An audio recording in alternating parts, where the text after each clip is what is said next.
তোমাদের সবার প্রশ্নের উত্তর এই যে, আমার সংশয় হলো ও আদৌ আমাদের রূপ তো। মানে মানে মানে আমাদের রূপ তো গাড়ি চালাতে পারতো না। তুমি তুমি তো দেখলাম কাল রাতে দিব্যি গাড়ি চালিয়ে গোড়াকে হাসপাতালে নিয়ে গেলে। জানতাম এই প্রশ্ন উঠবে। ড্রাইভিং এর ব্যাপারটা সবাই নোটিস করেছে। তার উত্তরটা আমার চাই। উত্তরটা আমি দিচ্ছি মা। দাদাভাই কোথায়? শরীর খারাপ তো, দাদাভাই। কোথায়? কালকে সবাই তোমরা খুব তাজ্জব হয়ে গেছো না রূপকে গাড়ি চালাতে দেখে? তোমরা ভেবেছো যে ও রূপ নয়, ও অদ্বিতীয়া।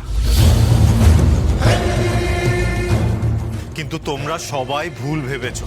তোমাদের সবার প্রশ্নের উত্তর এই যে, রূপের ড্রাইভিং লাইসেন্স। আজই ডাউনলোড করুন আর এনজয় করুন আপনার পছন্দের শো।